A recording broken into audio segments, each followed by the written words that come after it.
吃饭。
係喎，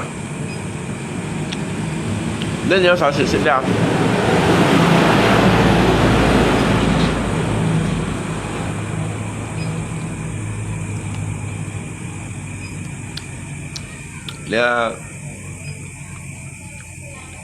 要3堆东西啊。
你講家係用喺上周路呢嘴啊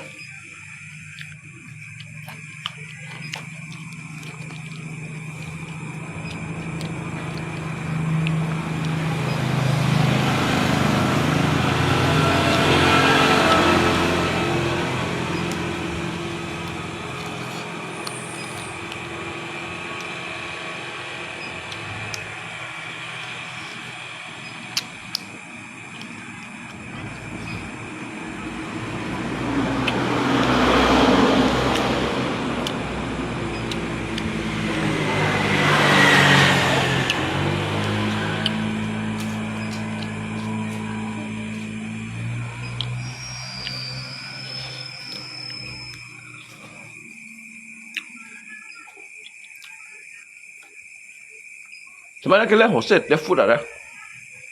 mà cái lá phút trong cái thịt thảo yang cuma mới sét,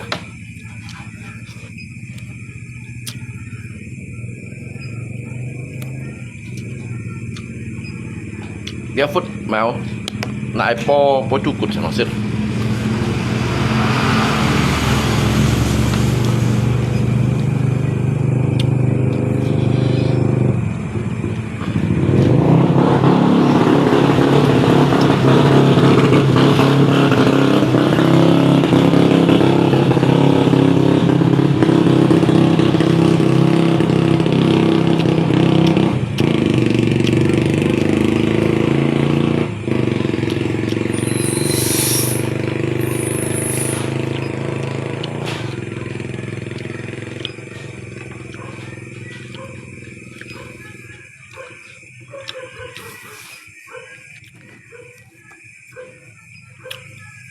Bong cái nhục bong peluntan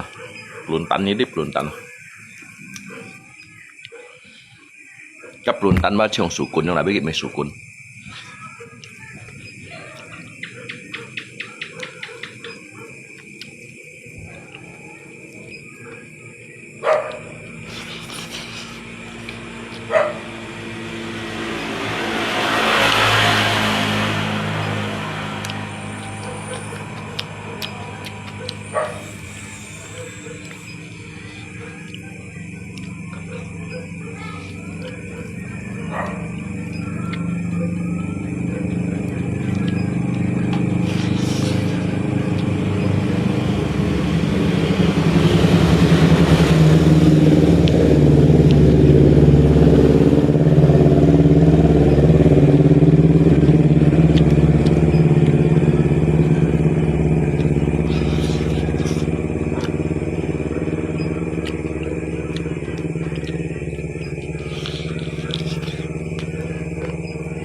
Modus kong, ang cuma modus.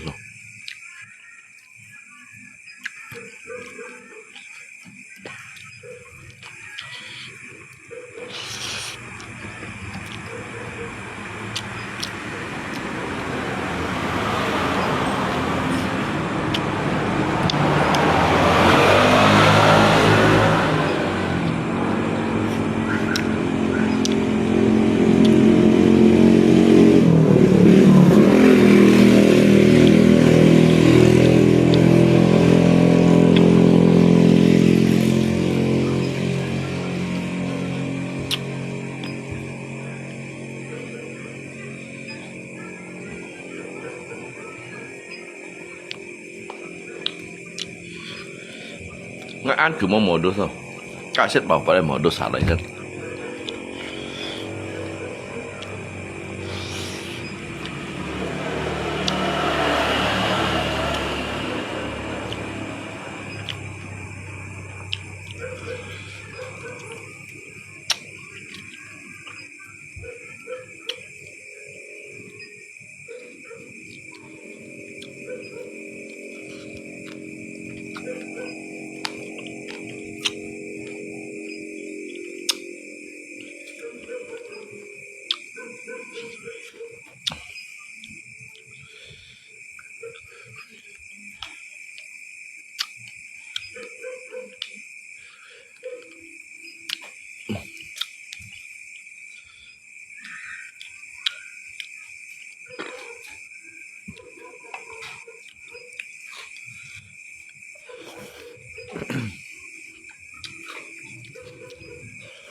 lu masih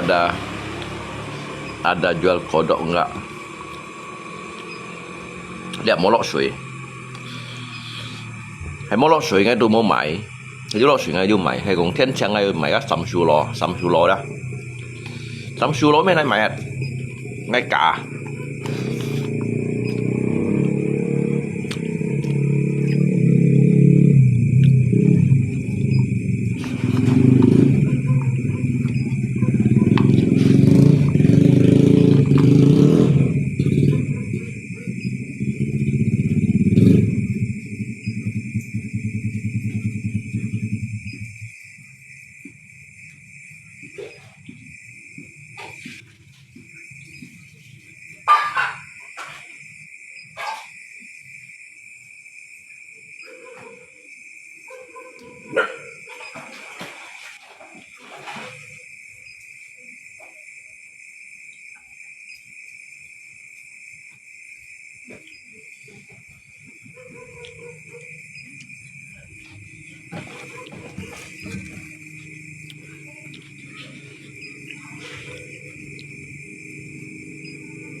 la la la la la la la la la.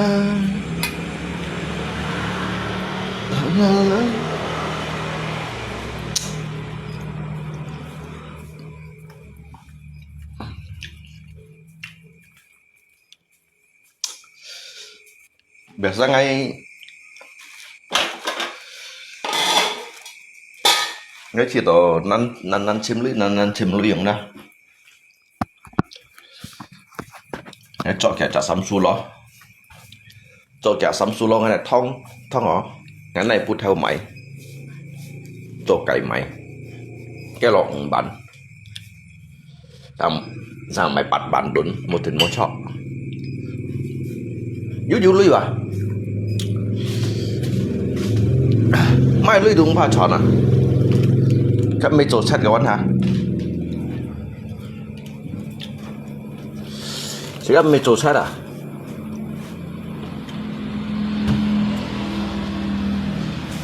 jadi chọn các cái theo này tiểu ghế tiểu chả cái theo đã biết mày sắm su lò không ạ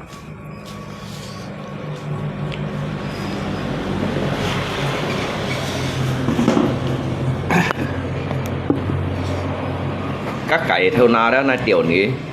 chọn gì chả cái theo na đó tiểu nghỉ gắn chứ muốn yêu sao ạ số gì như mấy cái môi thầy này trả bằng cái cái bẹt có theo cho cái họ là cái mèo cho sắm su lôi mày các phi sản này đâu à các phi sản mấy giống dòng cải hả các đồng bể xịt xì như nào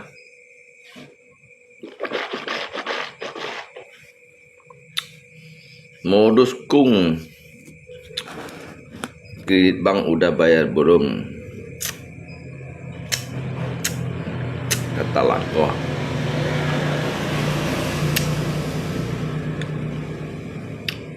hay nhún hong hay đu hành bằng bánh siêu hành du mấy bán chiêu đó mấy này bán lại phân tổ trẻ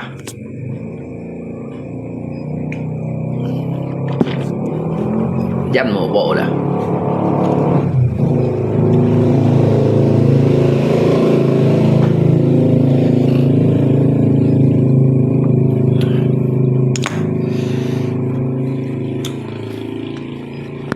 nhưng mày tí kawan nhưng mày tí ngan nhìn ở man này chỉ cầm lấy siêu lui nghe mang phân cả như tổ chia như dần hết nó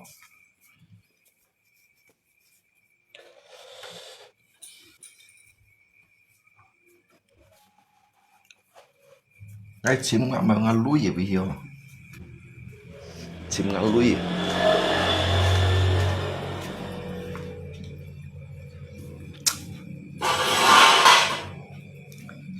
lên kiểu sẽ hề một biển nữa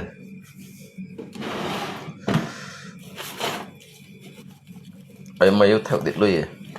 theo cái chân tuần ấy mày đó yêu theo à lui xem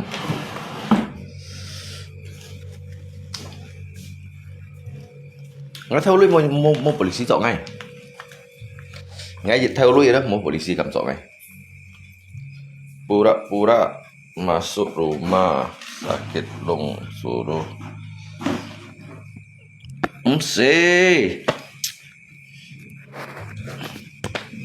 anh gì còn trả lỗi gì chẳng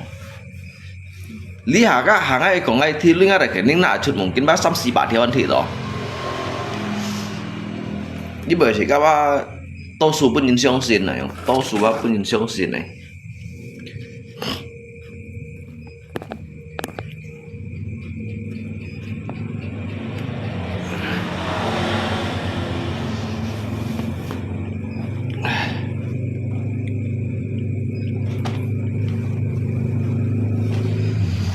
la la la la la la la la la 3,000 tuần kêu mày ra rồi đã cho 3,000 tuần lên tôi hành hệ thô cải kiểm lại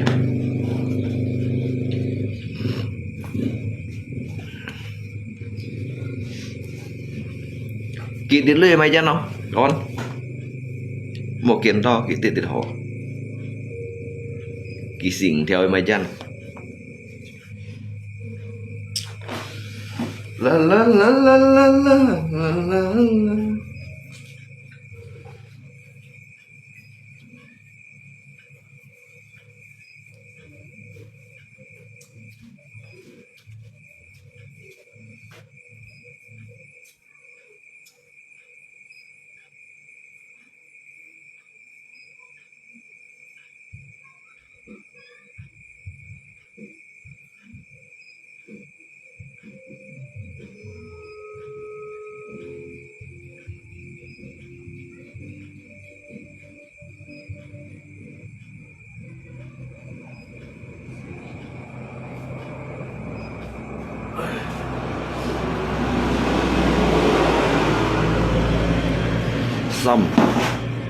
xong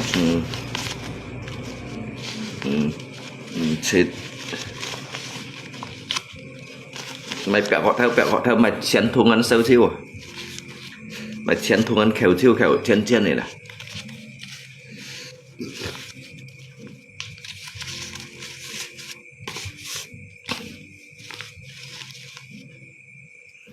nhỉ xì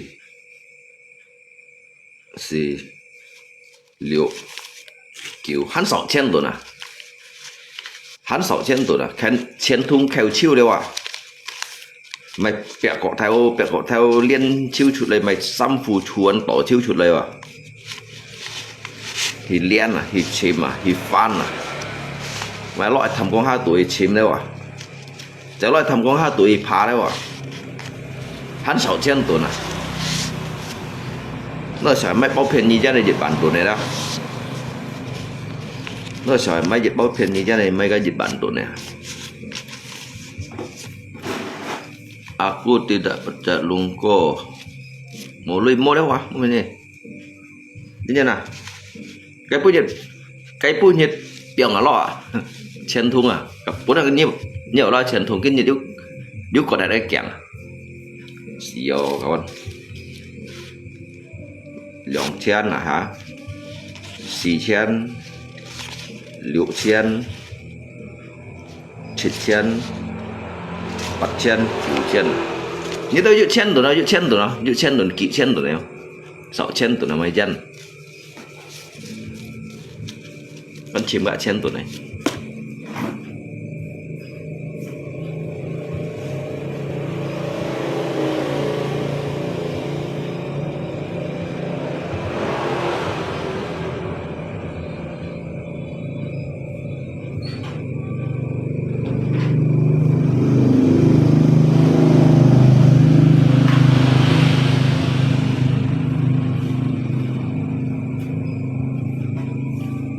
ngang xí một chả là như dịch chen tụi cả dịch bản tụi chung ngõ để nó kiểu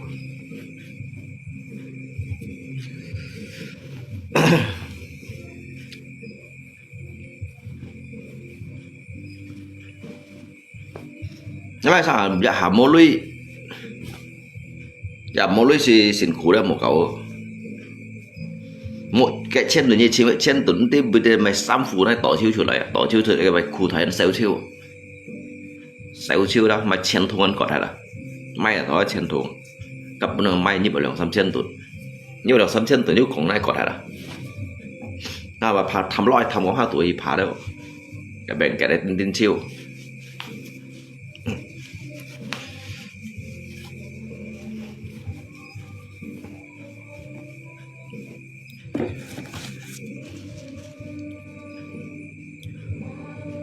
mau modus hewa modus thôi là nếu mau modus entar ada hay là mau modus ya ban entar mulai sau tổ khai始 ngay dịch hạ clip ấy là cái nên ngã chuột lại mau modus ban chân entar như cho về cho xí à trong đó xí là để xem modus makanya jangan judi online ngay moto ngay mua mày yêu thì tụ leo liên tố kiểu ra mua mày yêu thì tụ cái bao nhiêu điều tụ hả tụ giá gì giá cái trò nè trong khu trò nè chọn siêu tá chín chơi chọn à mày xăm phu ăn mày vào siêu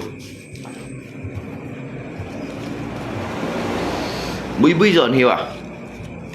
điệu bây giờ hiểu theo nào mua à cô theo diêu à chọn giá xì trong khu chọn hiểu chọn đấy hả tá chín chơi chọn à teringat sendiri ama modus tinshot keringat sendiri aman modus tinshot most còn nhẹ lượng ban thì nó nếu modus thì đúng si nhì còn lượng ban modus rồi không ạ ai còn lượng ban modus và modus ở juga alasan wa hay còn như modus ở một alasan yang tepat atau tinshot cho cái punya kan ngay modus tối kan juga alasan halon food fat xạอย่างđó halon food fat cái phần này đau hổ lòiอย่างđó kan juga alasan yang tepat ha thế nhưng modus tối nhưng ngáp hồi trong xe phố các kan molo nhìn cái logika ha nhưng nhà cũng xỉn chút đây rồi kan hiểu lọ modus đó trong cái modus tối các ngày còn ngáp halon food fat dịch xạอย่างđó rồi không cái gì sinh hiện lại rồi không có phụ sĩ mày phân này nó hả gì không này đâu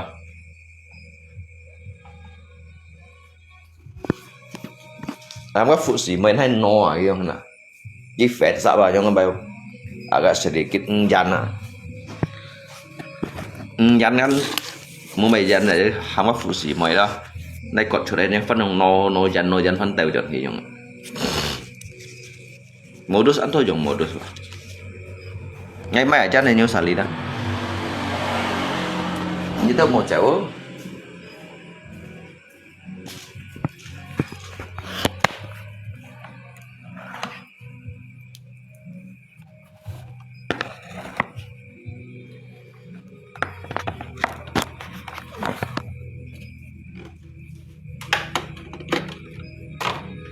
như tao cái chọn ngã HP đâu à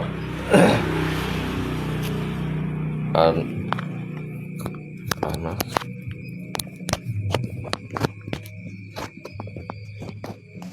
tanpa lah oi shot new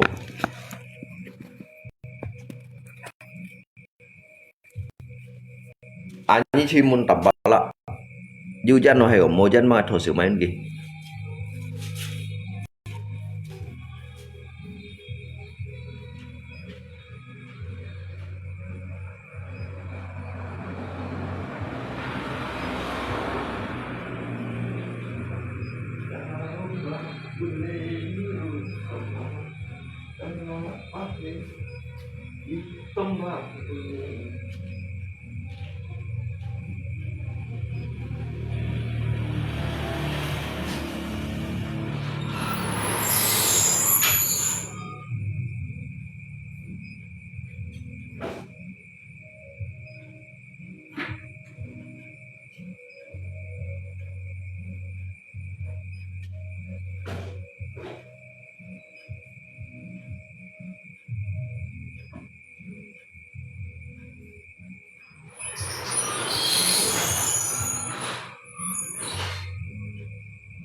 tak kisah Jubata kami berharap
Chua sạch rồi.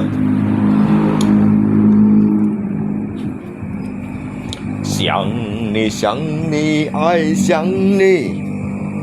comment đi comment đi comment đi comment đi. Nhớ sao mau comment ăn một thầu ấy. Comment đi các bạn. Comment đi ông em mua mà nhỉ. Comment đi comment đi. Chỉ có đủ 5 vụ ôn đi thôi phút này như này mà nó hộp mà nhìn.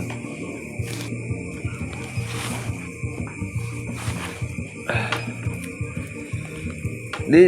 Mai dịch bantu nih jangan epok lah. Lu kok hari ini jualan ester jual berapa bungkus? Nggak mau naik son này lui mau naik son xin naik son.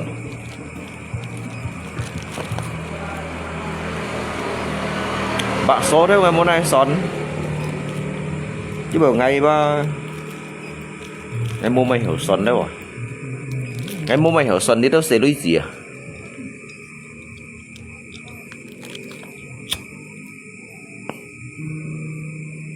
Ngày bây giờ muốn naik son yang na, cho mày đâu bakso đâu yang na. Cái sao muốn kita lôi ở các mẹ thần yang ini. Bakso dịch bẩn đường bẩn. Tambah khasiat mesam ban aja. Kina lai bang mau naik son naik pion lagi. Kalau không pion lagi thau cả đuôi yang na. Nhớ mua hì son đi đâu sẽ lui gì yang na.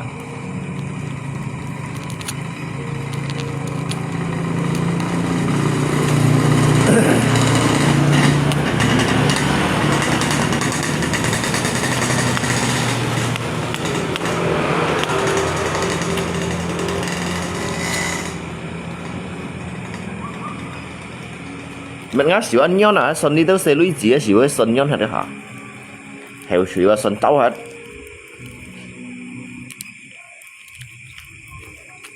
Xíu son nhon hết đó. Heo xíu son táo hết đó. Cái shit bầu ngỗng gì à? Cái shit bầu ngỗng gì sẽ lui gì mà hay son?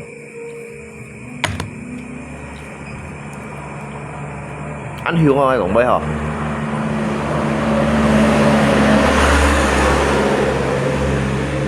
Modus kung jual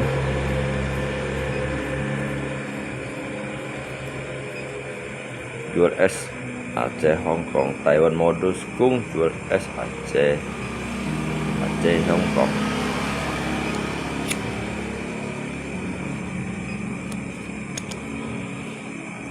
Các bởi cô nhắn và hắn mang dấu sang trả Aceh khẩu thiện ngày mà mang dấu nhiều nó dấu xong nhìn chèn bao gì thế dịch trả chính là xong nhìn chèn phải bao gì hay có to xong nhìn chèn mới hỏi à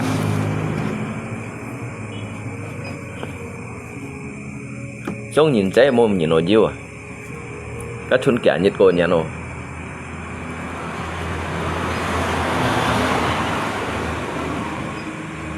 cho nó cả nhiệt đâu à cô nhận à đó liên nhân siêu yếu làm kẹo rồi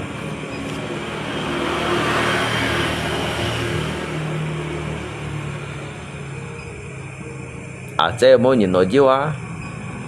cô nhận đồ máy xăng tiện nhụ hía em mỗi lưới hổ may á mỗi lưới hổ may nhưng làm kẹo á dùng kẹo nhũ ăn pha đâu à cô nhận à làm nhiệt lượng theo kẹo bê thông này tả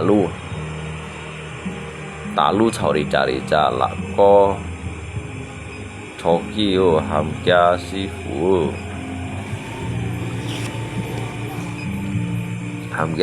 phụ hati luôn có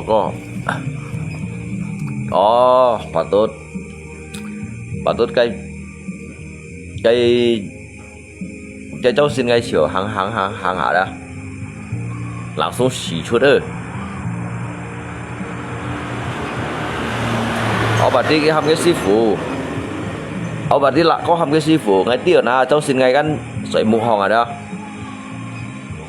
lặng xuống xỉ chút ơi ô xỉ giống như nào và đi xe điện tổ à ngay xe điện tổ à điện tổ một cậu patut na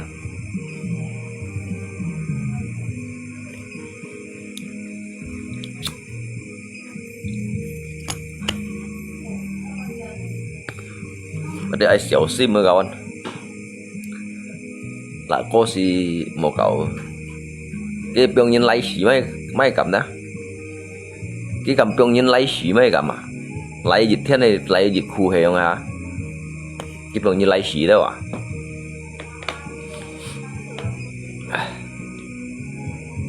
cái hổ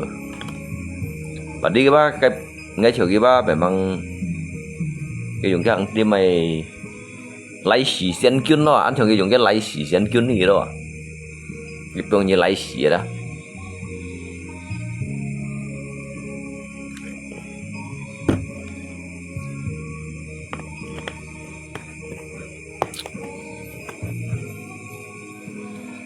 cái bụi nhiệt ngay vô thằng đó cái chiều như này hả đó cái nạ hiền thấy không thằng bụi nhiệt ngay mô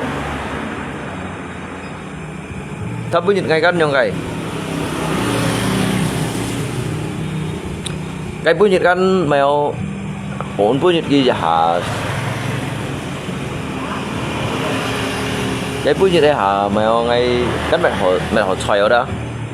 bên nhiều chú xoay ở cái như đó cái bữa nhiệt còn cái khá hiông chiều như này đó lạc xuống tín một cậu lạc xuống tín à lạc xuống nhiều chú xoay cái thọ đó sang lạc xuống nhiều chú xoay à ngay chuyển tệ cái gas đồ bằng đi cái gas chiêu à cái 병 những cái gas chiêu đâu à kìa cũng cái gas xoay 병 chiêu phải cái phải chiếm xí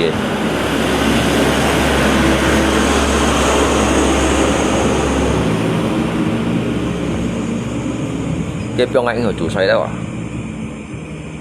lượng linh à ngay giờ kiến đó cái du hàng ơi cái cầu theo du hàng tiền trong tiền nữa theo lý này hả theo lý là tiền tỏi cái xoay cái ngắt phủ chết chiếu hộ à chết chiếu hộ cái này chìm ở đó này chìm liệu cái chỉnh tay cái gas đu à chính tay cái gas lú đấy phải tẹn choอย่างđó mang đi đó các gas chiêu đó bất kỳ biển chiêu với chim xía đó chim một bản chữ cái xoay một chủ chua chim cái gas đấy chim một bản chữ cái xoay một chủ chua các bạn rồi cháu xin này hả gắn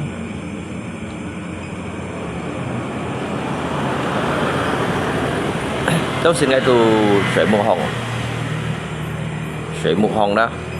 lặng xuống都市truyền thông lặng trở lại xe ô xì tỉnh chăng ăn tỉnh chăng là cô cái pháp律ăn hẳn à cái 병 nhân gas siêu hết nhiều chủ xoáy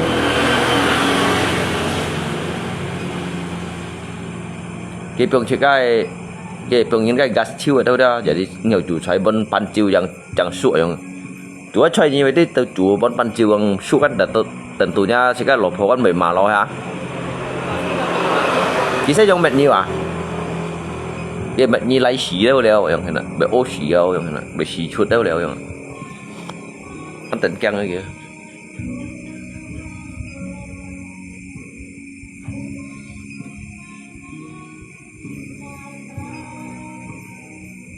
anh xin chào cái mình như nào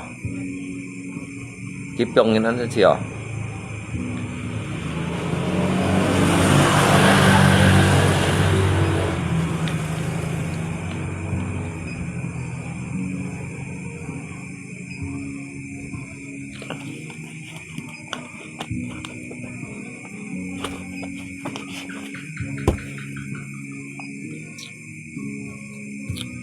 ngay chiều các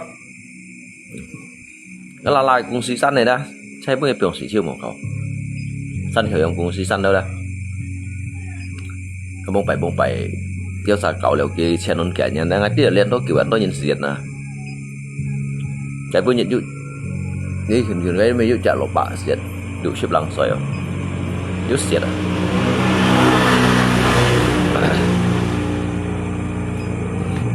phải biểu xí thiêu à nhìn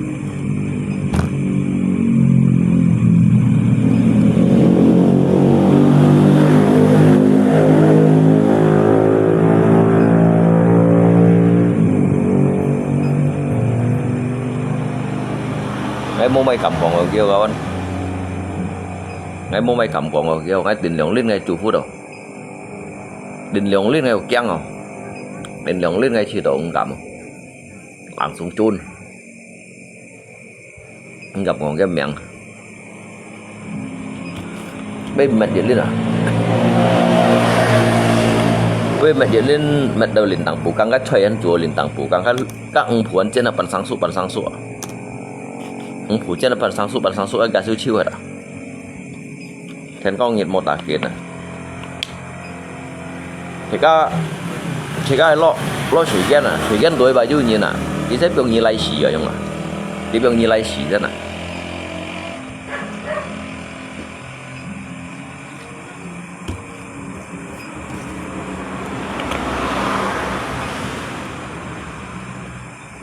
cái 병이 tiền mà đâu à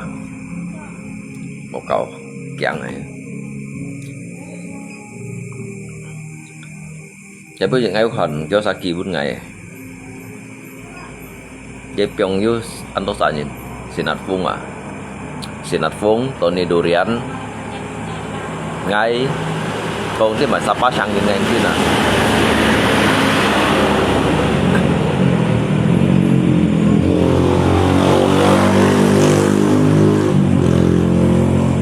Iki JNT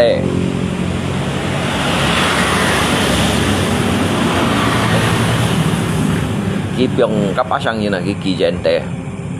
JNT cả JNE kỳ lượng lên cái chỗ áp sang những tin này sao yêu ngồi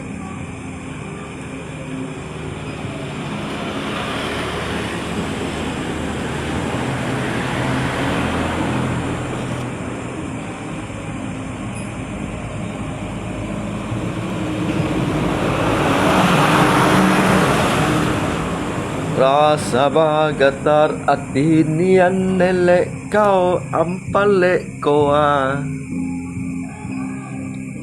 để thôi một sĩ hiệu ngay chế nhìn xiết à cái chế cũng tầm bạc đồng sĩ đâu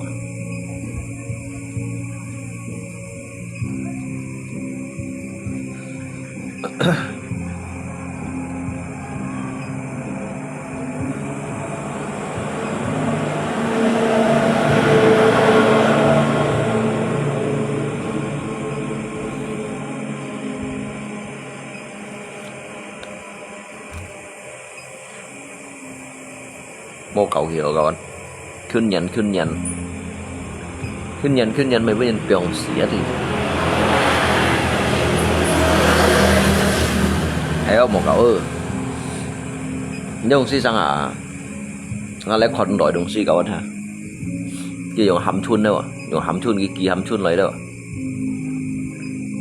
à biết cái kỳ hầm chun lấy khéo không anh kiểu mua xịt hầm chun không anh kiểu mua xịt hầm chun chúng ta hầm chun thì gì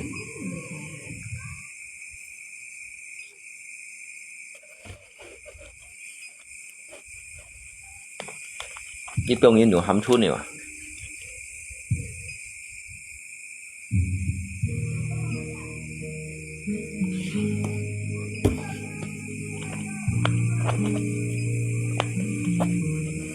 แต่ไม่dùng hầm chun hay kia loại dùng hình này chọc bài sắp ở điều thọ bài xí à cái gì lép giống bởi cho mày hay săn kiểu giống chị săn kiểu giống nạ xong si lép si ăn quỳ đâu rồi hả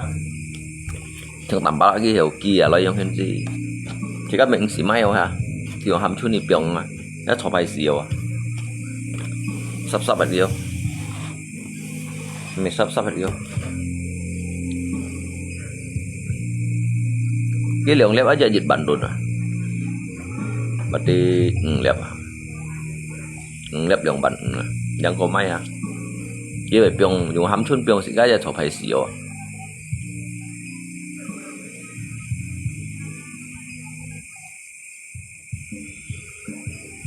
Chỉ mắc cái đuôi heo,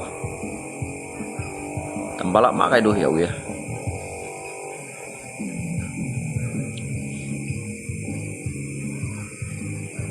Cái thế chiều cũng ghi mật đó, nhiệt xin là xin hỏi rồi, nhiệt xin không xin hỏi rồi, xin trộn tại đâu đã các bạn.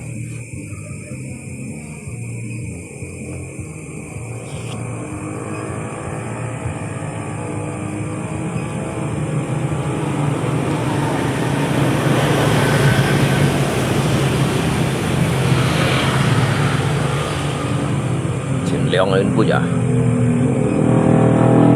Ayong kion bilang.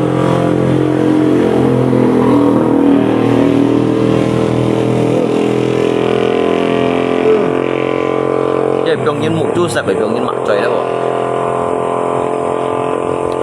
Jadi piong yin mutu sai piong yin mak coy dah.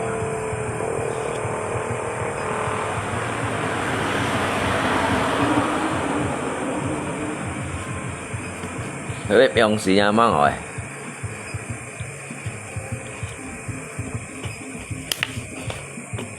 mộng phụ đây là ai chính trong phụ chiều ngay phụ đâu đó ngay chiều bao phụ đó hàn mòn phụ đâu có bao phụ đó hàn mòn phụ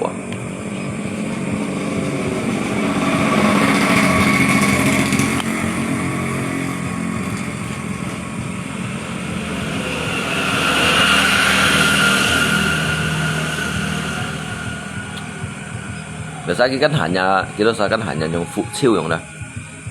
ngày mày phụ chiêu này ngày phụ đó bao phụ mà các bao phụ như thế kiểu phụ à bao phụ ăn món phụ à định chăng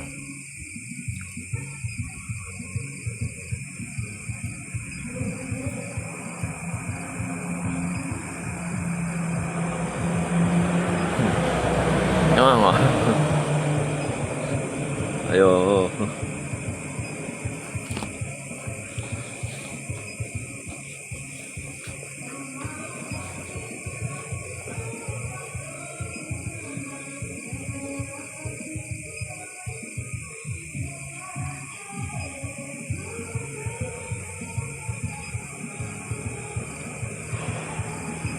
lại có một lít bao hả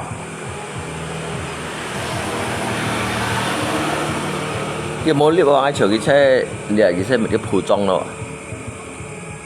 một cái phù trong cái món liêu chuẩn để chỉ cái mà lọc cả lại cái liêu chuẩn ôn xả cái 병 cho nó thấy bên Hồng Kông này cái 병 cái đâu cái mô sắt giống thế này cái 병 cái nhăn nổ cái đâu giống thế này cái 병 cái nhăn nổ cái 병 cái nhiều sấy mũ đâu giống thế này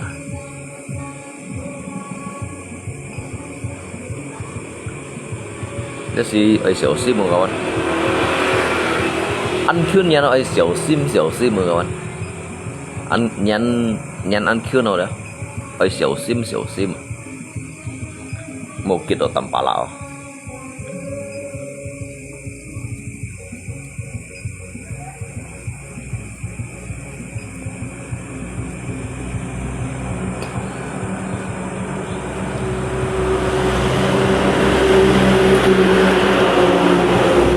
Hujan di malam minggu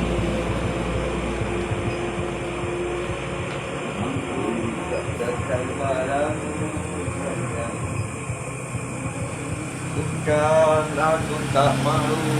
sayang hujan di malam minggu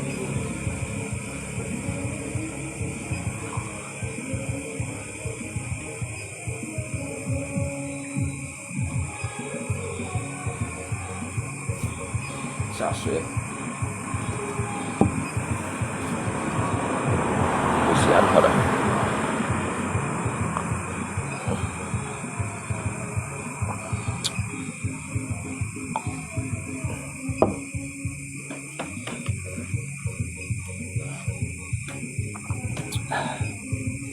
Mắt điều hai bạn ăn thì nó xím con Ketika simpan bản thiện sang hạ cái chỗ các mẹ liệm mẹ đó sang chứ ngay chơi bên cái đấy thì lát hạt đông xi nhở sang chứ chơi 5 tuổi thì một hạt này đâu nhở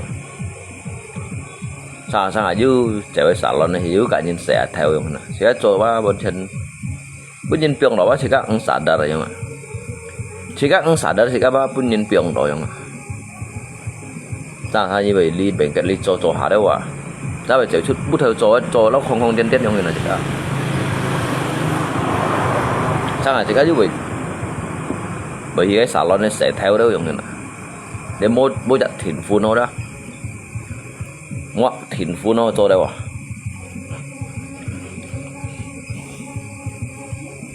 lấy nhìn cái chế à nhìn cái chế đó nhìn cái chế trong kiến này tùy kìa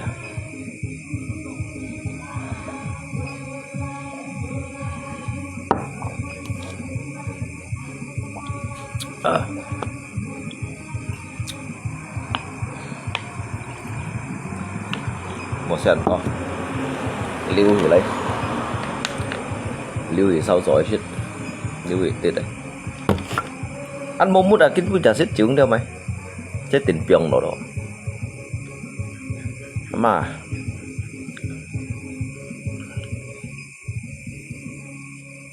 cái pion những cái hạt lợn phút trong tận đâu à cái pion những cái hạt lợn phút trong tận đâu à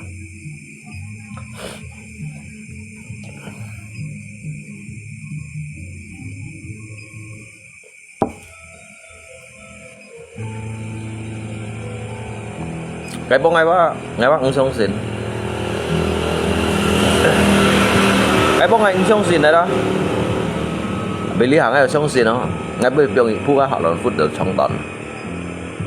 lặng xuống chạy thì đi dần chứ khỏi tỏไปไพ่dịch niệm khác lộn phút ănไพ่dịch niệm ăn hay là cái dụng tim mày cầu theo à cái dụng ăn tim mày cầu tim mày xem lô cầu đâu à tim phạ liền là xem lô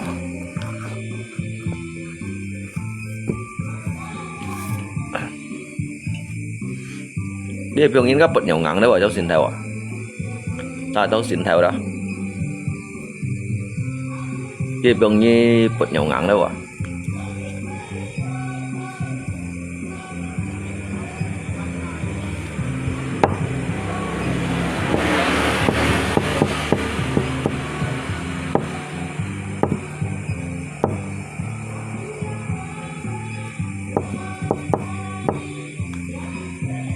Hana aku ini hanya anak singkong. Aku hanya anak singkong.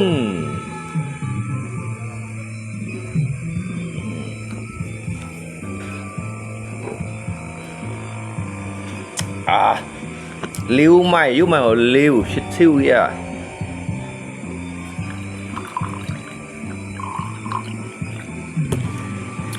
Parfummu dari Paris, sepatumu dari Itali.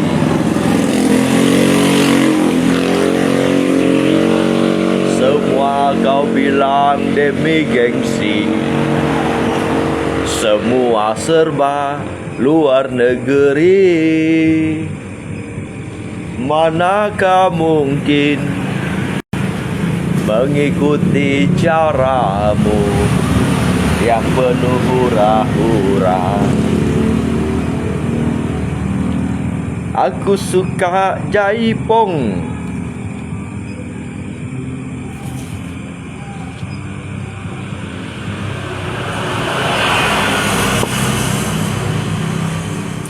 Aku dambakan seorang gadis yang sederhana. Aku ini hanya anak singkong. Hồ Lan chú gì ạ?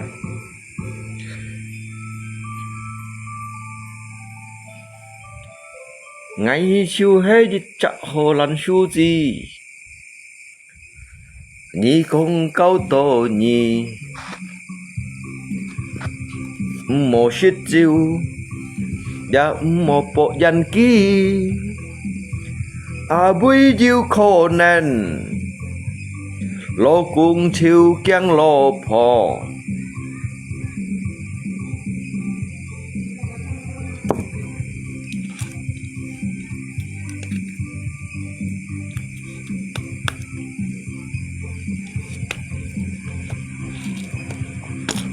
lỗ tủ lỗ yang ăn liang liang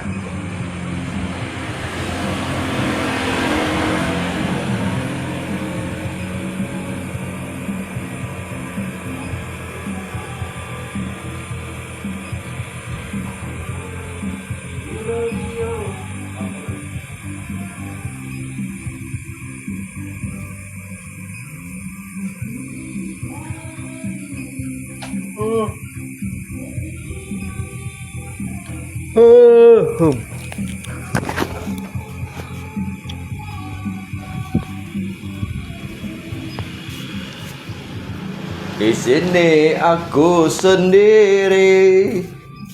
di sana engkau berdua.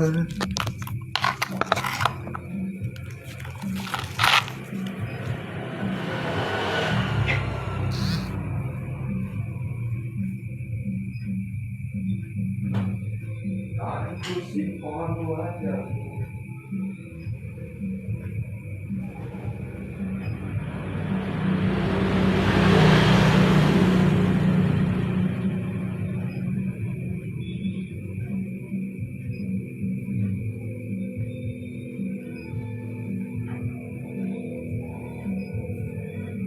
Dịu dít chắc sân kêu giống nhìn cả miền Nam ở thân bằng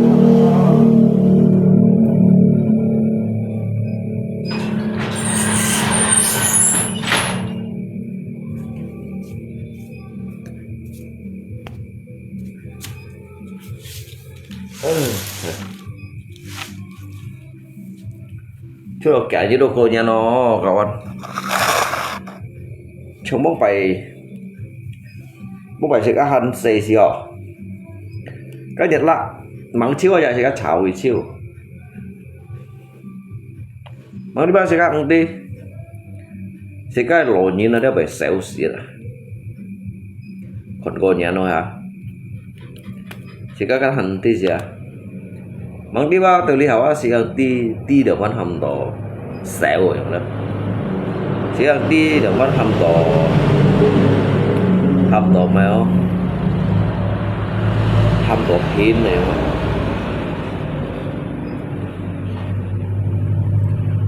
chiều gì cha phô chiều hè sân khều dòng nhìn kia miệng ân tô tầm ba la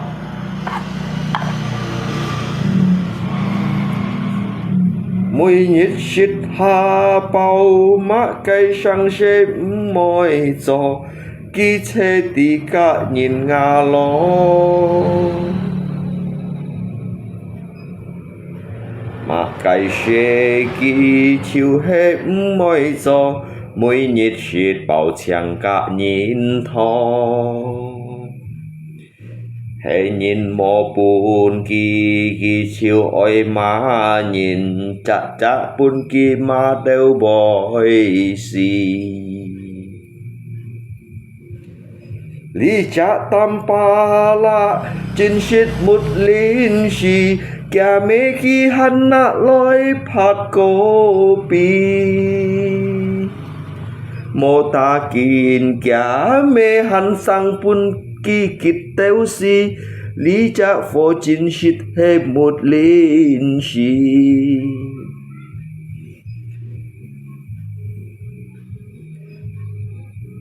chịu diệt lý thu khi hắn mang teo cái hăng teo cái hì nhị chiêu cha ôi tì nhị si ôi chi tết nhị dỗ chút cái phải xì cả thiên gia bôi bồ chín nhị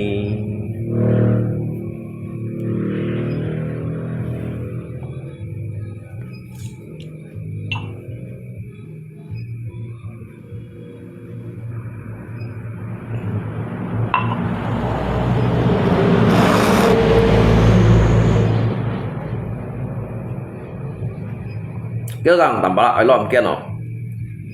hay tầm bala lo kia này đó ngay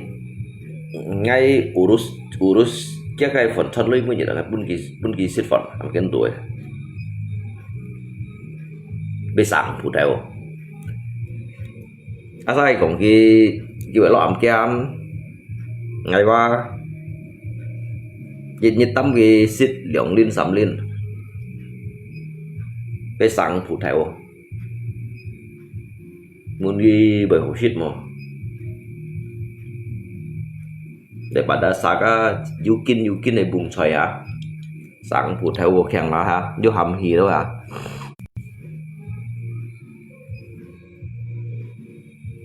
mới gì đã mới gì bây sẵn phụ theo này khai phần này tay khai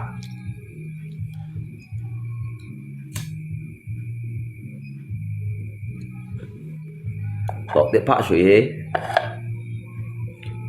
suy này khaiใช่ตรงnày am ken này chặt số này cái bài kiểm bài gì đấy ha các bạn ha cái con nhân sinh phụ theo tầm bá la cái con nhân sinh phụ theo đó này khai phần này tay tổ phá suy đó cái sinh nhân sinh sẽ khóc một nào cái từ cái gì sẽ đúng gì như một cậu ấy con cái bài sen ngang như này tầm bá sẽ đúng gì không đó như một hi cậu ấy vậy cái bài sen ngang như vậy này đó anh định cái gì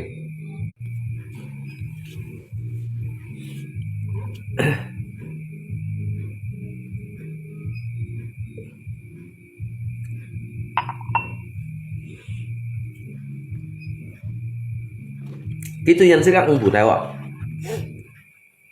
cái sự nhân sẽ các phụ theo đó các phụ theo như khác men các phụ theo như này khác men này đó những con đi xịt thì như thảo sẽ khúc của nào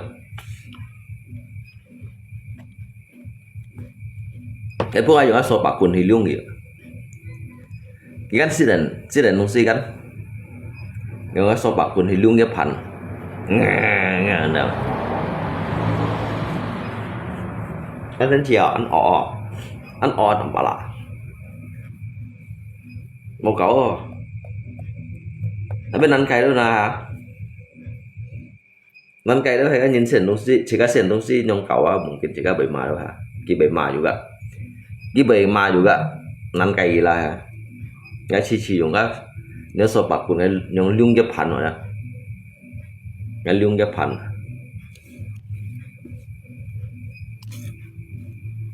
đồ trốn bởi trong khi này nó tội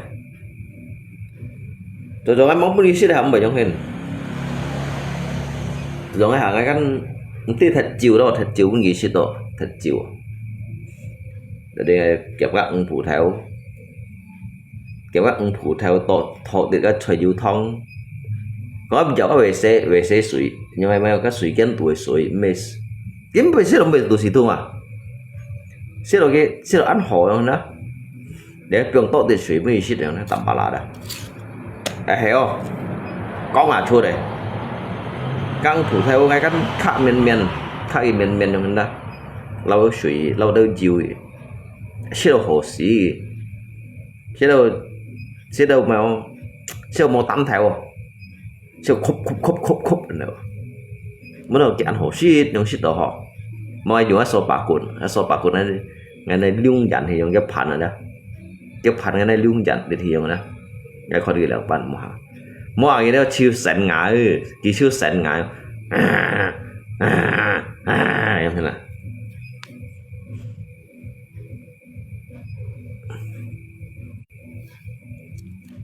mua cái phân dùng số bạc cuốn phân cắt từ những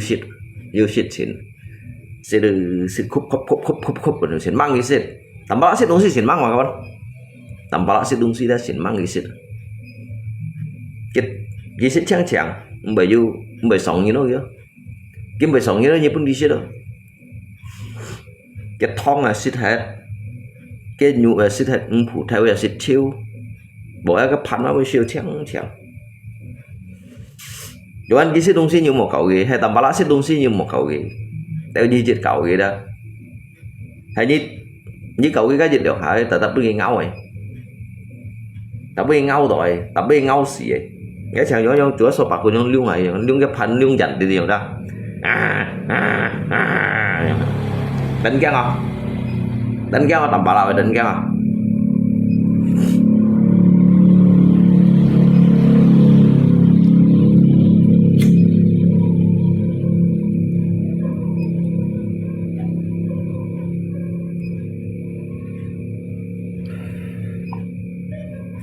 cái chỉ diệu đó ngay đầu tiên cái định cao nè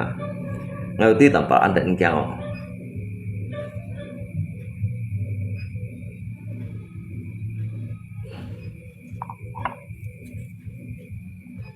jadi cái trong cái bóng bảy cái những cái bảy kim gì không đó bảy kim gì bảy phân cái xì xanh phải không đó kim gì dịch chặt nháp ở trong đó tôi lượng nhất đó ngày mới những ngày sẽ mẹ đã phụ theo nghệ sĩ mẹ đã phụ theo thô thông này cái chỉ nên sẽ phụ theo này thô thông này một thật hắm cái nghị luật mò một thật hắm nữa mà con cái nghị luật mò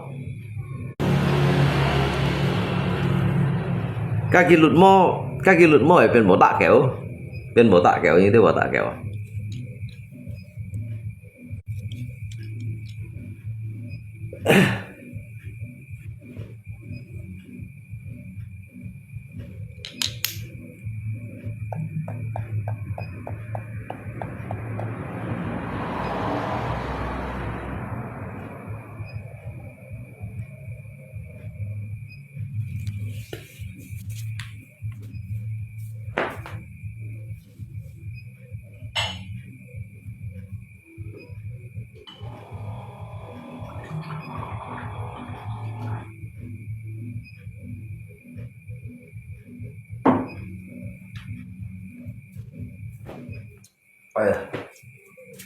nó được ai sợi mồ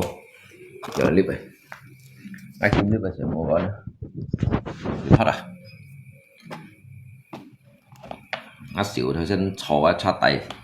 và chả này chun nào bì chiêu xin chưa chịu tiếp vẫn tầm bạc biểu nó đó xin chiêu chun điện tức điện nó xin chiêu mới chiêu rồi sợi mồ sợi hơi cong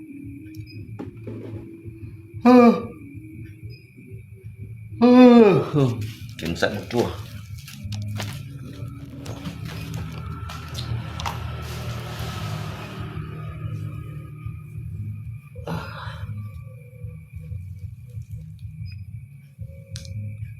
ăn liang là thiên sĩ diễn liang à tí bệnh mình ra xin hot đó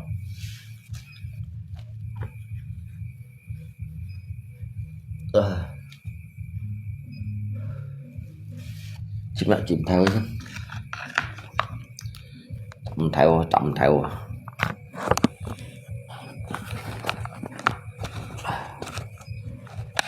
cái con cô nhân như hành mong ngày 27 nhân thì tầm bảo lại 7 nhân rồi à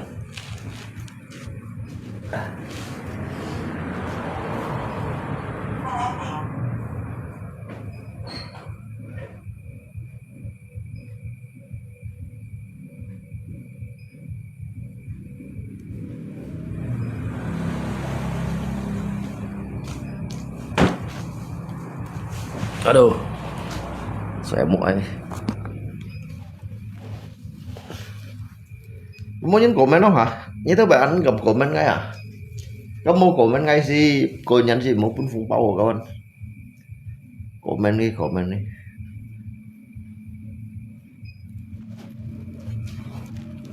aduh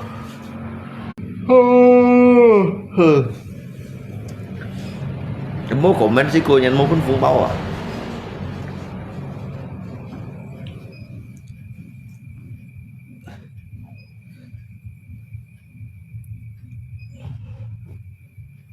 bố mày hộp còn hay gì đó bố xin một bố mày trong cái đó cho mất nào bạn được đó bố chu chiều chỉnh xếp bố xin chiều chỉnh hot một cầu một đêm còn lạ co là cô thì cái bây giờ cái rencana khơi bệnh cái rồi cái rencana khơi bệnh cái dùng cũng phải chẳng chỗ cha chẳng xin chẳng chẳng ham muốn thằng xấu xí đó mua xấu xí đó ổ xí đâu đâu ổ xí đâu đâu à còn nó khơi bệnh cái là cái bây giờ đi còn lại như đó xa như đó bầm bù lý là ngay mới sang nhỉ đấy ngay bông bài mày chu nhụ nhớ ra boss ngày cái mày chu nhụ ở đó cái mày chu nhụ cái nhìn kiểu cái nhìn cái boss kì mày phải thiệt đối nhìn cái boss kì anh như mày sụ chơi nhìn cái boss kì còn phải kì ha anh như mày xét đối nhìn cái boss kì nhìn cái boss kì chén phụ nhìn cái boss kì đó cái mày nào hả cậu đã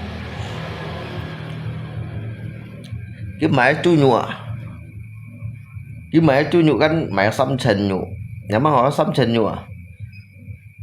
cái xăm chân nhụ bao dằng liu on đó cái này lạ khơi lời à cái chu nhụ đây cái này lạ khơi lời đó cái này sẽ có cái sạc cụ chỉ à cái máy cái chu nhụ à liu on là luôn cái này sẽ có sạc cụ chỉ si on theo kiểu gì cái lọ nhưng mà hỏi cái nhìn cái nạ chuẩn thì này sắp cái nó là sắp em bùn bẩn chân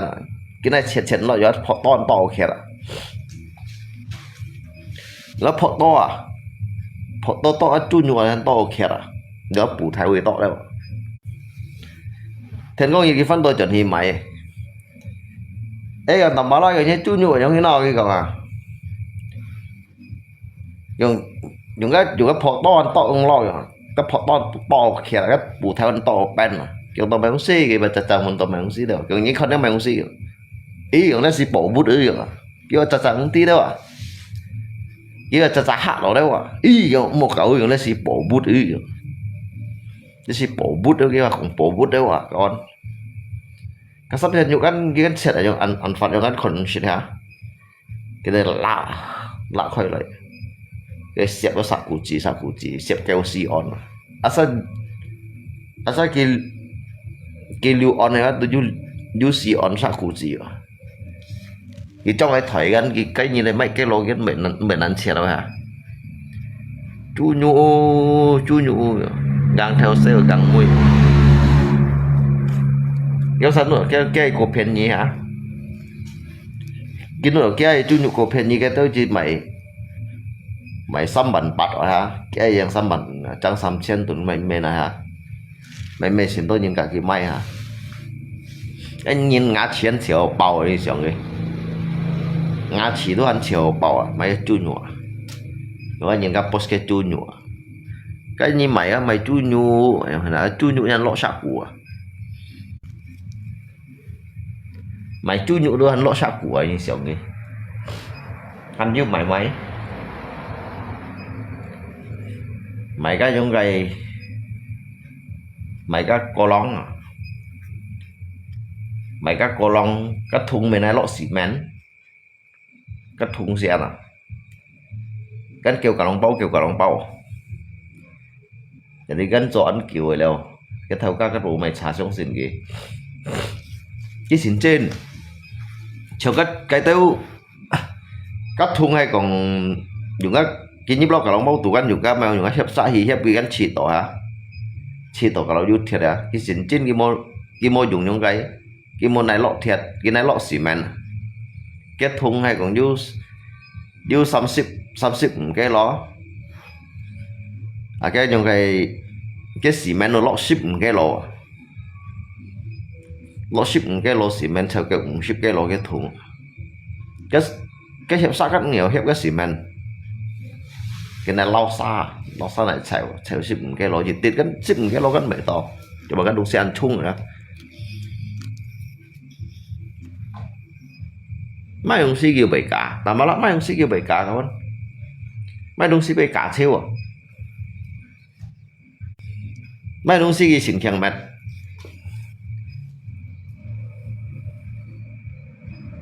？hắn vô máy xét đâu hả? Máy xét đâu cả nhìn cả cái máy xét, cái máy xét. Giờ cái nhìn cái máy xét chính cho ngay cả như máy lượng máy xăm bao xét này hả? Máy xăm bao xét kan máy bao xét kan千吨hay con hả? Hay còn lượng bao Nhật Bản tồn xăm bao đó, xăm bao kan berarti kan Bản tồn hả? Cái như nạp bạc chân bún ghế, cái những cái trong đi đâu lỗ sụt đâu đó, cái làng xuống cái lưới này khùn bắn thon à, cái cháu cái lựu Bản tồn à, chỗ này ngay cả như mấy đồng si như cháu ngay lưới ngay chỉnh cho các loại phân son của nó hả? Cái mà nhìn đâu à, một tại phân son của, bà đó cái lưới ấy cháu lựu Bản tồn à, cái này cháu bắt nhá, cho hả có đó. Ai cháu bắt bắn vào hả? Như phát son những cháu tết à? Ấy cái như son cái mấy ông xe cái những xong xin ngay nhà mày như nó ngay bị thuật như bị phiền nhẹ. Một này son nó cái một này son cái chọ leo cái, cái son chọ leo cái. Bây giờ một này son đâu à? Nhà má hỏi. Cái một này son nó cái má, một này son nó với một này son đâu các bạn? Bây giờ dùng hình này sen đi rồi bây chỉ bài sen đi. Mà sao đi à? Ngay cả như mấy đồng xe, ngay cả như mấy xiết. Mấy sẽ ngày mấy sắm bao yang mấy bản tồn hả? Ở chỗ bắt bản cái cháu lưu bản tồn à? Cái cháu ở dùng cái xe lưới cháu ở đó. Cái bắn thắn chút à hìa, bắn thắn chút đấy cái nhìn mình cho ai sòn nó hả? Ê, ở những sốc xin ngay nhà mày, như nào ngay phải trận như nhà mày, ngay phải phiền như nhà mày không xí kiểu. Mổ son mà, những sẽ cháu lưới ở mổ son này mà. Cái nhóm kêu bao dăng mà các bạn hả? Cái nhóm kêu bao dăng nè. Cháu liệu bàn đốn giá hổ đâu trong này.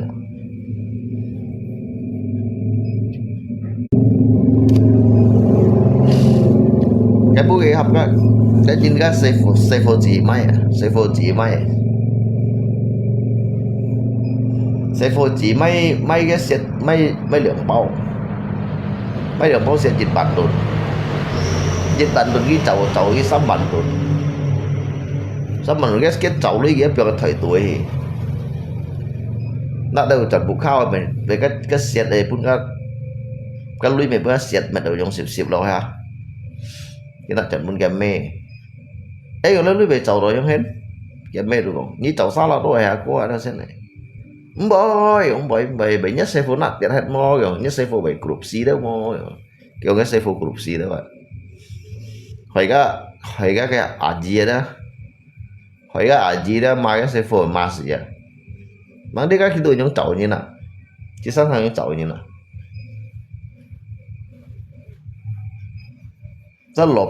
bạc mẹ một chút mùng này á ôi như xí rồi như cái mấy không xí gì như hiểu không cái thế chỉ đồ liên đốt kiểu bố mày như liên đâu cổ lỗ nhìn mày đó đã hiểu sang nhìn mày đó ăn chín à đã hiểu sang nhìn ăn chín đã hiểu sang nhìn cổ lìn à cái chiều mệt hí đó mệt hí cái chút mồi cái chút biểu hình bà lại nhìn cái nổ xì ăn đi hỏi một cậu cái nổ xì đó cái nổ xì ăn đi hỏi mày chú như hắn có gì lọ sạc của à cái mày chú như nó khỏi gì lọ sạc của em ấy nhìn phò ton bỏ bình beng nữa nếu mày chỉ mày chú nhụ rồi nếu mày chú nhụ như mày chút đây rồi mày bù theo to kia này mày phò ton to bình beng rồi nữa nó tùy chăn rồi nhà chú nhụ nắn shit ư em mà cái không nhà chú nhụ nắn shit ư tầm bà lại kiểu to máy khi mà chặt to máy khi muốn to máy đó cái nhìn nã cho nó sạc cụ chỉ xăm xì on chỉ có nó xì bỏ bút ư một cậu cái nếp trong thì lấy lấy hàm lấy chú cái chú nhụ ấy cái hay còn cái sáng chút lên nhau đúng xí ba lẽ ba một cậu rồi để xí bỏ bút rồi nó họ luôn xí như này biểu như này rồi cái ba cái trùng hương phổ đấy này trùng hương phổ rồi dùng xi miếng mặt thỏ đấy đang thải cái chán này dùng phúng bù đấy để bỏ bút rồi cái phổ trong xến nó đỏ hè đó cái nửa hè kinh bông ba cái tận chủ nó kinh bông cái nửa cái tận chủ nó đó nhà bỏ bút à cái mang tin cái tạm bảo lại mô bịt à cái mô bịt ở đây cái phá kìa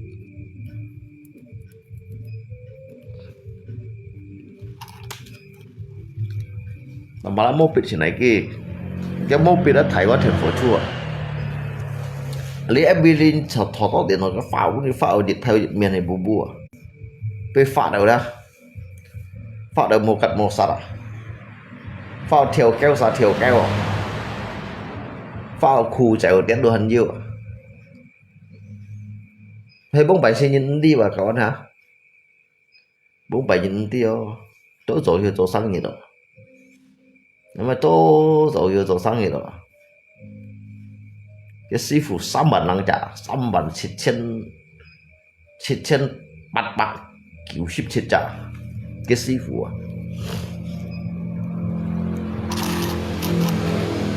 cái sĩ hiệu của sư phụ lui bông chống chuyên hiện này đó vậy xông ngã thiếu xông ngã tô kiểu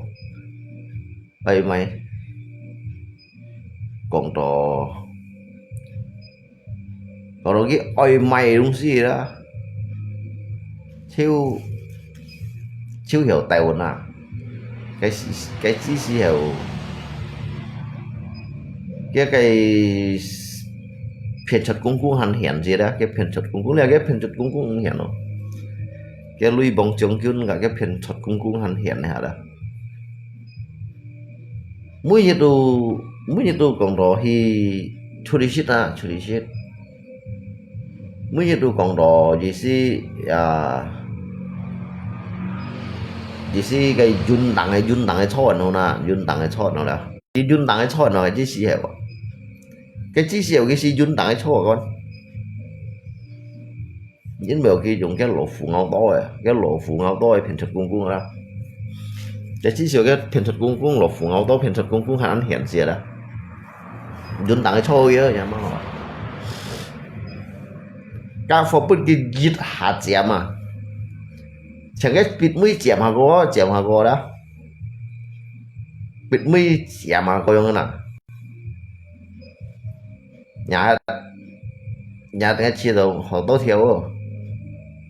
nhà xăm thiểu lằng rồi dùng thay cái gì thay là thay ôi trời kiểu như chi hàm sư phụ tòn là gì à chạy bên nông cả mà ăn thùng à chạy bên nông cả để ăn thùng sang hải để chọn trong này thấy không thật lang cái bể thùng rồi thật sao bể thùng đấy bọn rồi là sẽ tìm nổi vậy kiểu các cái chỉ cái như gym hả gì còn cái chỉ cái như chiang hả gì cái chiang cái trong cái lui bông trồng chuyên hạ lại còn cái như tòn này sáu giỏi mày còn như thằng nữa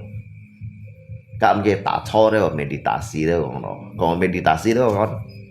cái đá cho cái con này cái phong này ai phong là cái đó là dùng phong chân phong đấy à thấy không còn đồ xí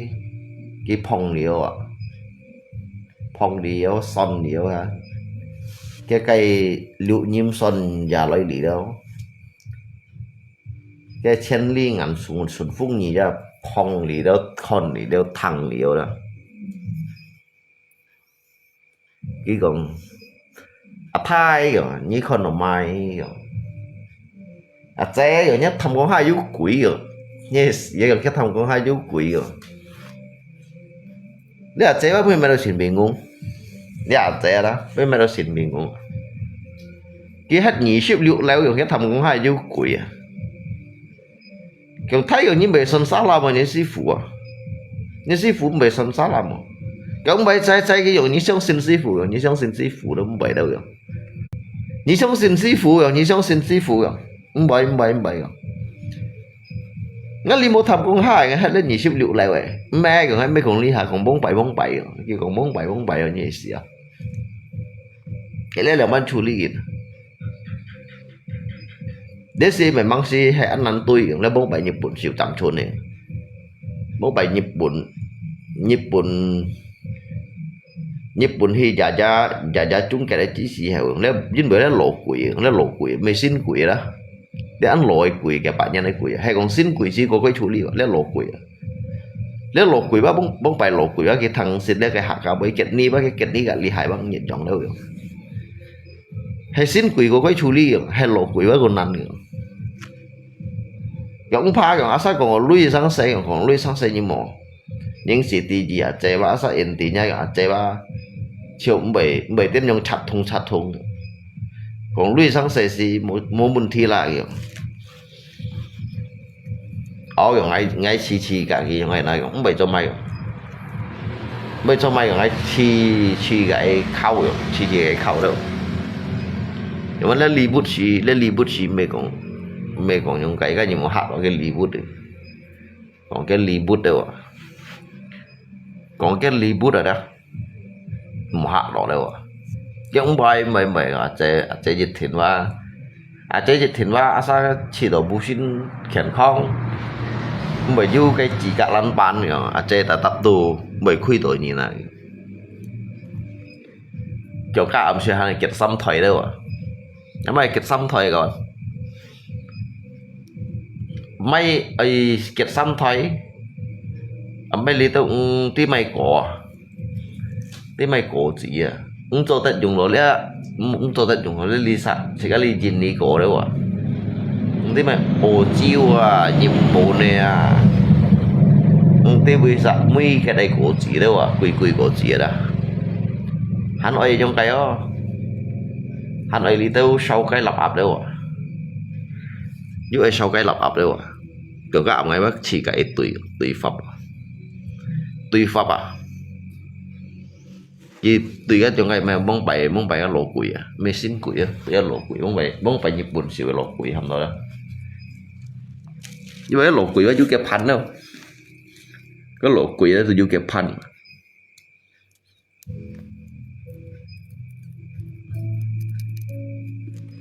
cái sĩ phụ ấy sợi xì ba bố cái anh lọ nhưng cái xì bà lăng nha nè cái sĩ phụ ăn liền bà lăng nha nè ở mấy cái phô xì cái phô xì hay ông mua phô xì còn ăn chung đâu chạy cái kiểu hạt xăm thầy đó kết liều xăm thầy đó hắn ấy mấy nhị ship trả hùng cái à nhà má cái mấy hùng cái dăm cái cái dùng dăm cái sẵn kiểu dùng dăm cái các anh quỳ các bạn nhị ship trả dăm cái à như dòng ấy sẵn kiểu dùng dăm cái gì chặt bạc cổ chen à gì chặt bạc chen đâu mà sao là ship trả thiểu bạc đó nhị ship trả xăm thiểu liều cái đôi chẳng ai dăm cái lui xăm thiểu liều mang còn đi đâu cổ chỉ á mang còn đi đâu gì xí còn đi đâu trống chén đâu à ơi sẽ trống chén đâu à phải có trống chén sẽ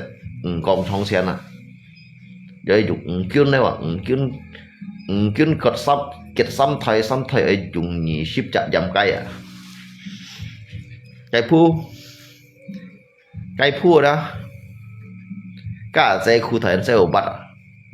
các dây khu thầy đó sẽ bắt chiêu sao đâu đó sao rồi như tận hạ sau tổ giáo sinh này không màu rồi tổ giáo sinh thiên mang công thì mang phá xăm tiền lúc khâu tiền à khâu bình linh bèn liền à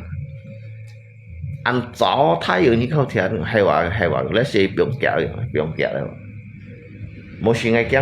càng lấy cái phân tổ chọn này để ngay bây sùng nhiều kiểu cái sùng gì dẻo đâu à một cái kẹo là sùng gì dẻo cái gì tôi chọn đâu mà cái sẽ dùng tại cái chít điểm này họ còn cái đó thì kéo hiểu quá một sản bài chít điểm nữa một sản bài chít điểm liệu điểm QAC không nhỉ liệu điểm QAC chơi kiểu cái môn cái to rồi lão chiêu thì ngay một sân như phong bao vậy ngay một sân như phong bao cuman sân chuẩn đi bút aja cái môn cái tới cũng chết theo liệu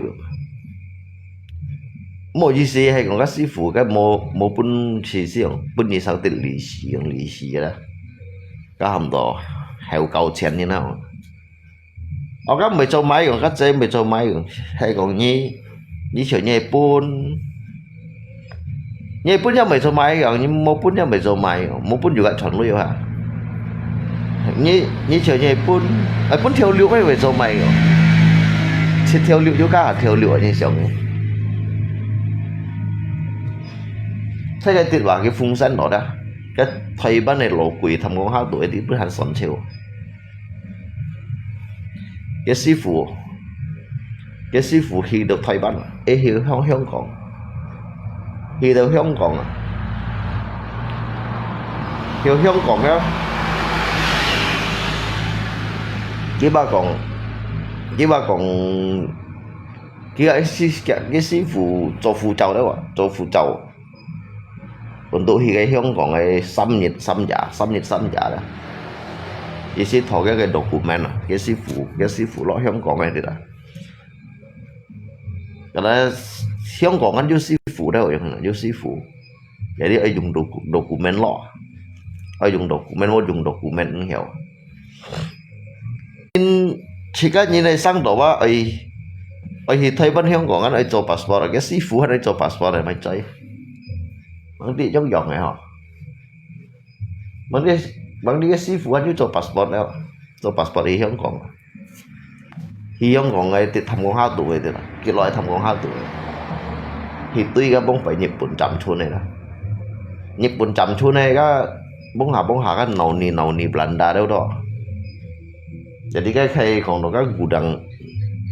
cái gudang tahanan đó bông phải cái khay đó để Nhật Bản nhìn gắn chọn đó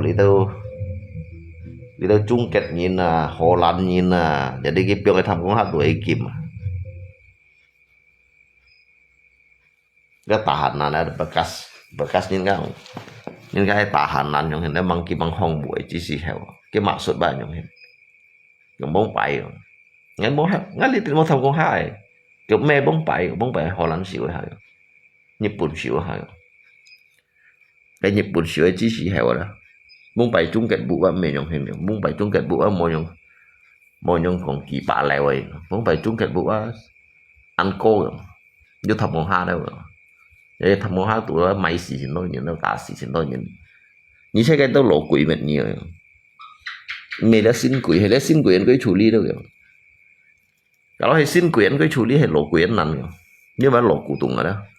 cái thằng xịt đi đâu bơi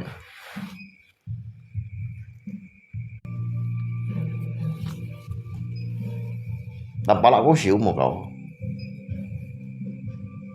làm ba lão anh có xỉu kìa cái dạ hà còn cái dạ hà cái xí heo cái gì ở những phương xã này hả đó thế còn sao nó thấy Hồng Kông này thầm con 2 tuổi vô quỷ mà chú còn sống ngạo à tôi vô nhìn xịt cái trả trẻ cái gì heo xí ha ha hì hì cái gì heo ha ha hì hì ăn khai lọ còn nó ăn khai lọ chứ còn lỗ cụ lì xí chứ còn tô khiểu lì xí chứ còn đi mày cái hầm đó linh khí đó linh khí chứ còn lá tổ mèo đó chứ còn số lá tổ mèo đó ăn đó nè chứ còn ai bẩn lu đó nay lu bẩn thung lu ai dùng kim xỉu kim cày gì đâu cái sông ngà đâu sư phụ hầm sông ngà đâu sư phụ ở sông ngà sông cái mà kim thung này ngà chỉ sư phụ cao tay ngà đó hiểu ngà kim thung cái ngà chỉ cái sông họ lại đâu thấy không nhìn sư đó trả trẻ sẵn sàng quỳ như này đó hàm một quỳ như này rồi tầm pa lá ui chế yung shit bảo mang cái muni shit bảo mang đâu mang shit chế cái mang shit bảo nè hay bà rồi hắn nói còn hay không không xin mua mày hồi rồi mua những cái ô tăng miễn gì bà lòng này mua những cái ô tăng miễn gì xoay bà lòng này thì là trong bảy giống như là hay mấy còn yêu chẳng hạn như mấy tí lý tao nhìn chỉ các cái cổ kheo ở hay trong còn cái dòng sau trò cái chế cái gì nhị ship theo chế cái nhị ship theo thao nhị ship theo đó thằng nó nhị ship theo đó muốn xéo kìa cô mô cái chú nhưng muốn xéo đó à còn chiều cái con nhớ ngã chỉ mới mệt hỏi đó siêu ngã chỉ ăn cùi rồi siêu ngã chỉ là lịch ăn cùi cái môn cái tôi lui kiểu theo kêu mà theo mấy chết nhau ai chọn đó rồi chết nhau ai chọn đó cái bữa nhẹ dù các sư phụ yếu thọ mộng kia còn sư phụ thọ mộng nó ngã chỉ trong họ lại đâu cái sư phụ thọ mộng đó ngã chỉ trong họ lại đâu rồi các bài kiểu ấy mệt mỏi rồi nhất chun đòi ngã chỉ này tuyệt gì theo rồi chẳng bệnh sống động bệnh trong gai sống động bệnh trong hình cả chẳng phải cái ngã chỉ sống tổ cái ngã trông nhụ cái ngã trông nhụ đằng cái sụt đấy xem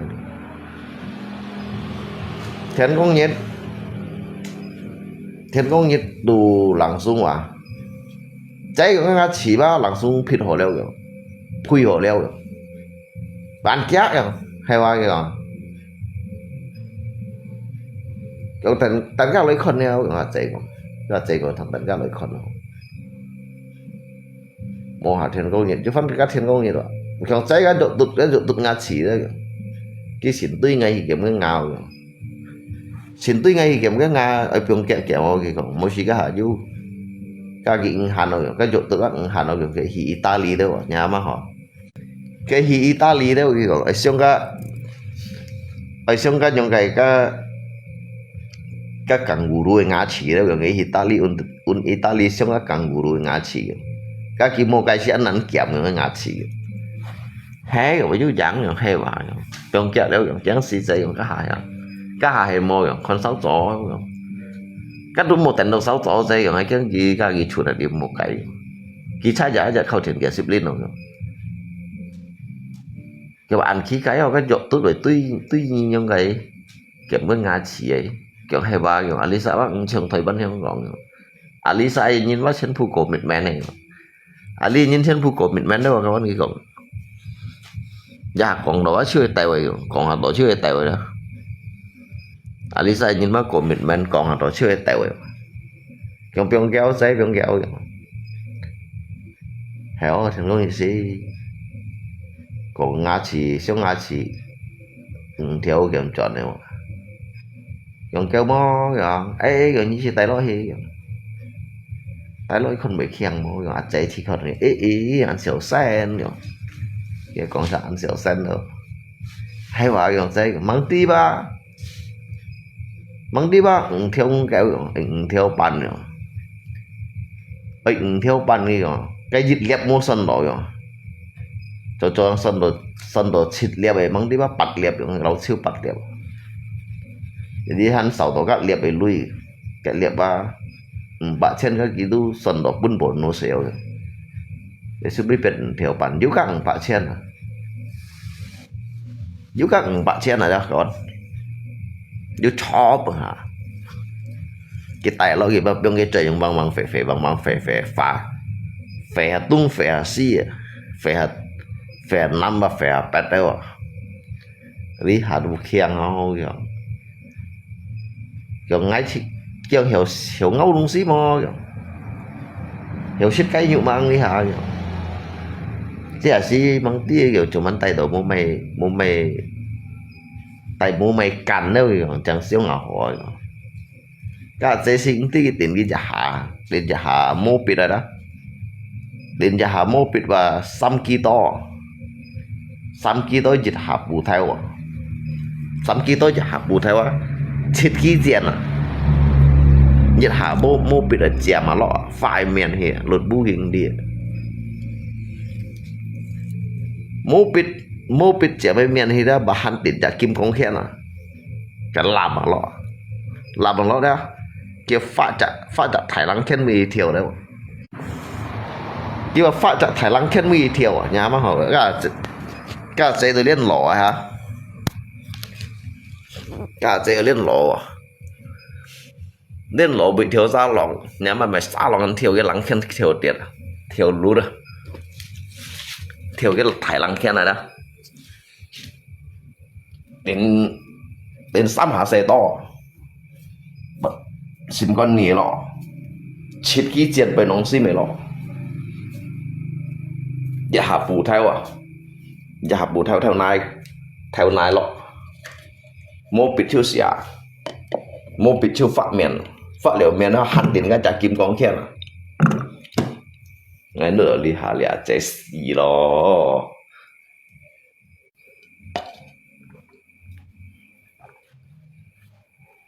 ngay nửa chẳng nửa các kim con khen loại theo này thì quá ngay nước tổ hồ liêu à mang đi chứ phát này thiếu cái Thái Lan khen à chứ bạ chơi trả lăng khen này đó có thầy hỏi giống như cái thiếu kia lên là dễ thiếu của thiếu sáu lòng hình tiền à thiếu gì xin tập gì vậy thiếu phùm nữa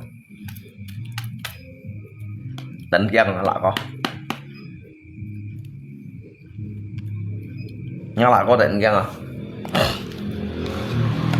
nhá lại có người buồn xì à các bạn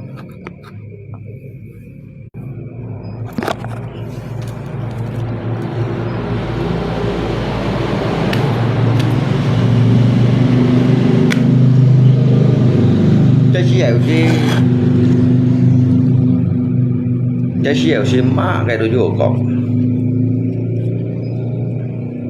jadi cái ở đây cái thôi thiếu cái lắng chân thật thiếu cái phải lắng chân thiếu không có mũi nhiệt đi khẩu thiện nghỉ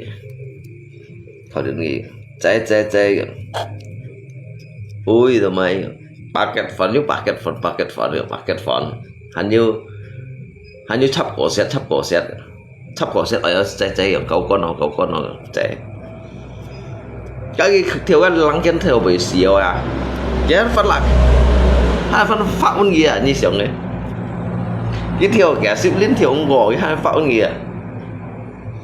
packet phấn trái packet phấn hắn như lựu thảo cao đâu em mong lựu thảo cao hắn như đi theo 5 bọng rồi là hắn như đi theo phù suy đâu ở đây có con là chiều chạy có con là chiều cái ở đây đó theo dịch lọ hì đó số liệu dịch hạ đó đến cái dịch hạ phùng chuối xăm hạ cho có leo xăm kỳ to chết kỳ tiền dịch trả kim con khen rồi hắn này thiếu Thái Lan khen nè chọn nhị hiệp điệu theo à rồi hồi này đó cao siêu mà cái chỉ là cái xỉn con gì đó còn lấy dưới dâm chú mùi đó à các anh cái CLC có chút tảng cú đấy mà nhưng mà chú chồng con nhìn nào bộ đấy mà mẹ đó ăn họ tôi cho em mẹ đó xin họ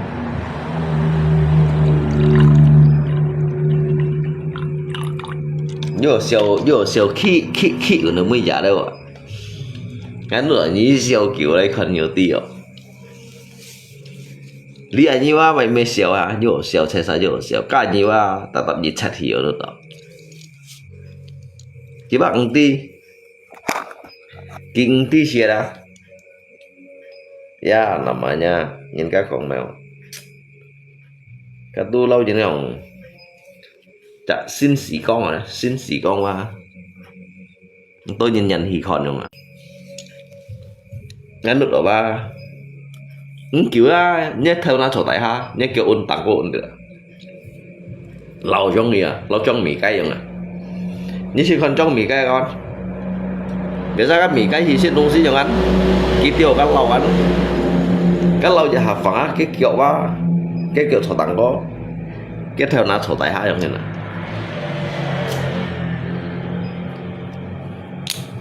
nhà lấy bông xì lò gì lấy bông như tập tập gì tập tập mày thầy xin sang nó kêu tội nhiều nếu mày còn có thầy xong nó kêu bị hao lại còn bị hao phẩm mày còn nó kêu tội nhiều nè trẻ ông boy nhà lùng trên kìa nhưng mà nhóm hiên nó kìa nhưng mà nhóm hiên thêm còn phải như nó kìa cái gì vậy na kìa mang đi siêu muối ra cái siêu muối ra tao cái tiết hiểu đó hệ dư chẳng nữa bán là chế nắn theo cái lăng thiên theo gì xin tập sửa mày sao lòng ăn theo địa điểm vậy ngay còn này bởi vẫn lỗi theo ý không mẹ tật bên chân mẹ tật được bên chân mẹ tật được theo một cái ly xe à bán chân mẹ tật được chả phải này nhà ba lên lòi nhìn nè lên lòi nhìn ra cái hắn mới theo Thái Lan kia nè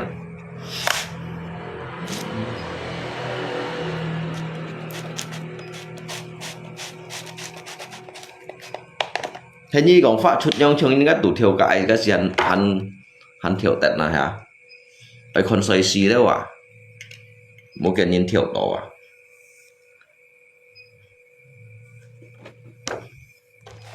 nếu bác khi mạng hổ hoán thì ông gọi mấy còn bị chạo lỗ nhến hả lựu ship xoay nhến hả cái phát ở cái hay trung tận hành phá lão thải hỏi ông ấy thiểu con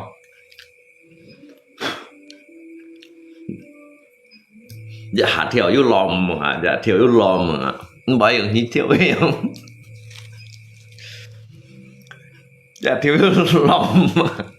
cái ông bảy ở như theo ý cái mà cũng bảy đó à ông bảy ở như theo ý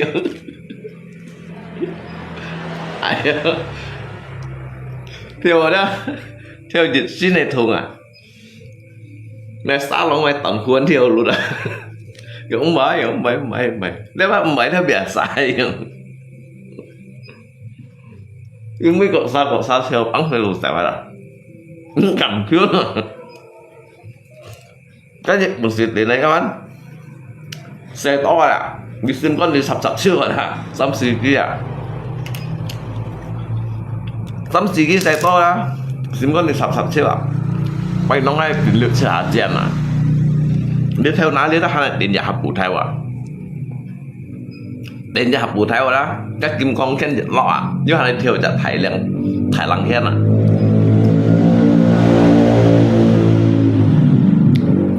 cái bà cũng bởi mấy nó bịa sai cũng theo ý theo ní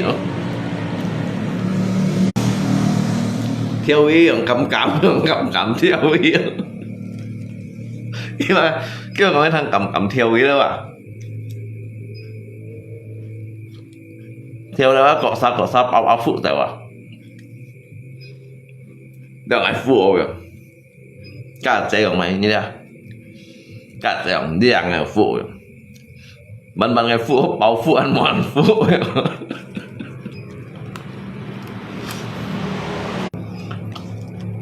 việc cái chuyện trong phụ rồi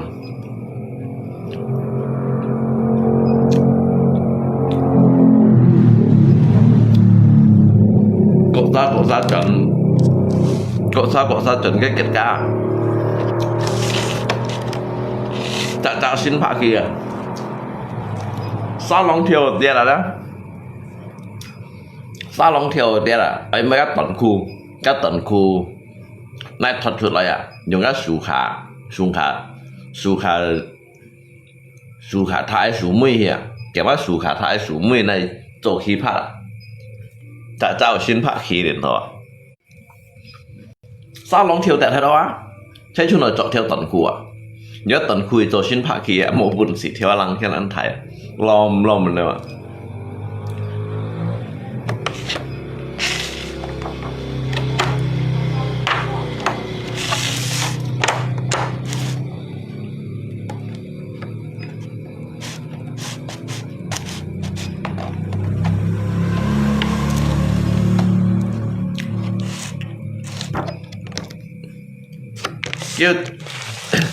cái chân thấy cái này như là hắn ruột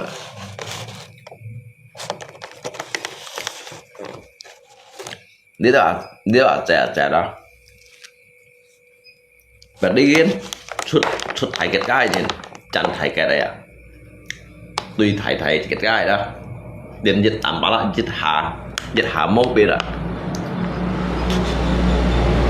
cái thiền cha đó phải cha cụ liền hay giỏi lọ cái mô bị thiêu chuột à cái mô bị hạ chuột cái xe to thiêu lại à bùi to dùng là bùi to xăm xì kia đó sim con này chập chiêu à như phát là chọn đó hai ai tiền được chỉ kia tiền bởi nó sim này lọ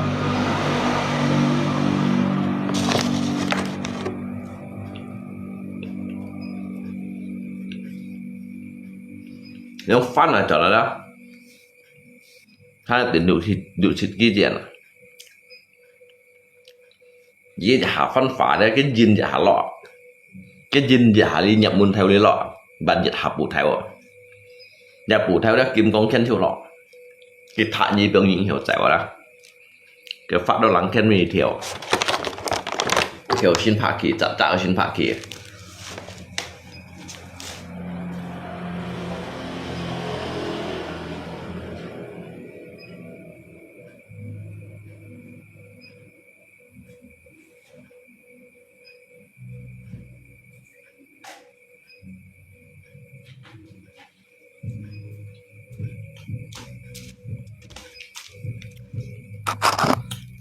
cái bà còn cái thằng ông bảy chế để bắt theo hại nếu theo hại coi con nó ra là dòng hên nhở ông bảy này sim nhở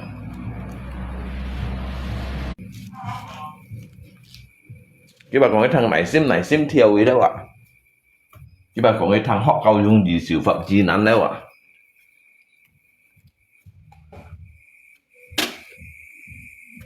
nếu sư phụ cái con cú vậy ông bảy cho máy vậy bên trong máy xe cầm theo ý à sư phụ cái con cú này kiểu không phải kiểu họ cao dung gì xử phạm chi nắn kiểu sáng thế theo đấy thải lắng khen kiểu